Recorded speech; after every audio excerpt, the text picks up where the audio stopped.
নিজ প্রশ্ন ফাঁস থেকে শুরু করে বেকারত্ব একাধিক ইস্যুতে চরম উত্তাল হয়েছে দিল্লির রাজপথ। মঙ্গলবার দিল্লি পুলিশ আটক করে লোকসভার বিরোধী দলনেতা রাহুল গান্ধী, কংগ্রেস সাংসদ প্রিয়াঙ্কা গান্ধীকে।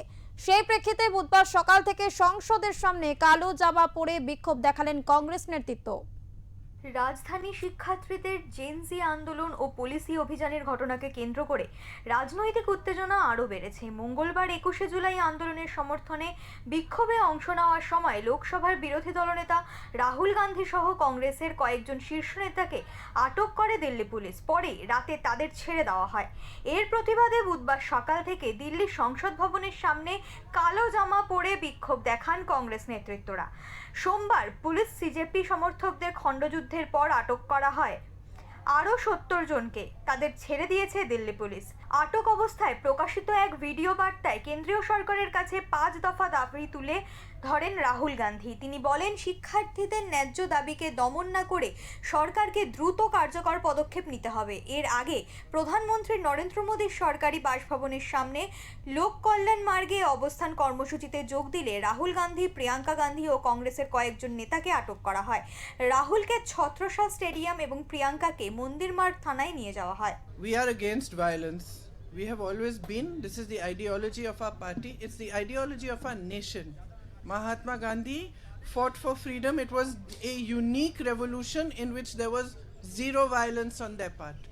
And I have heard the protesters and students and all also saying that they are not going to be violent. Be truthful when you present it to the public. Because what we are seeing is that the students are being attacked mercilessly. They are being beaten with lathis, they are being tear gassed, girls are being treated in an obnoxious manner, their clothes are being torn off. सरकार डर कर के व्यवहार कर रही है या अपने मंत्रियों को इसलिए नहीं हटा पा रही है, या क्या वजह है? हमें आपको सोचना चाहिए क्या वजह है। पूरा देश, पूरे नौजवान, उनके परिवार के लोग, युवा सरकार के खिलाफ है कि मंत्री को हटाया जाए। लेकिन क्या दबाव है सरकार के ऊपर कि वो मंत्री को नहीं हटा पा रहे? आखिर हम मंत्री को हटाने में क्या जाता है सरकार का? और छात्रों की मांग सरकार अभी तक नहीं मानी है। छात्रों से अभी तक, युवाओं से अभी तक सरकार ने कोई बातचीत नहीं की है। काले कपड़े का मतलब है विरोध करना, और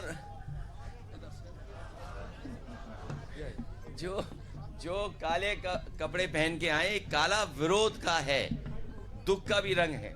এই প্রসঙ্গে পাল্টা সুর চড়াতে শোনা গেছে বিজেপি নেতৃত্বের গড়ায়। এই বিষয়ে মন্ত্রী গিরিরাজ সিং বলেন, দিনের পর দিন আন্দোলনকারীরা নকশালপন্থীদের মতন আচরণ করছে, যা আগামী দিনে ভারতের লোকতন্ত্রের ক্ষতি করছে। ये लोग अर्बन नक्सल बनते जा रहे हैं और ये अर्बन नक्सल के कारण ही मीडिया पर जिस ढंग से प्रहार हुआ, ये बच्चों के कंधे पर रख करके राजनीति करना चाहते हैं।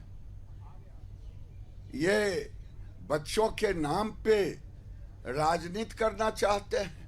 প্রসঙ্গত, নিট প্রশ্ন ফাঁসের কারণে শিক্ষামন্ত্রী ধর্মেন্দ্র প্রধানের ইস্তফার দাবিতে টানা অনশন করেছিলেন পরিবেশবিদ সোনাম ওয়াংচুক। পরবর্তীকালে তাকে জোর করে তুলে নিয়ে হাসপাতালে ভর্তি করা হয়। সেই নিয়ে সিজেপির আন্দোলনে উত্তাল হয়েছে দিল্লির রাজপথ। মঙ্গলবার সেই আন্দোলনে সামিল হয় কংগ্রেস নেত্রীও। টেনে হিচড়ে তুলে নিয়ে যাওয়া হয় লোকসভার বিরোধী দলনেতা রাহুল গান্ধীকে।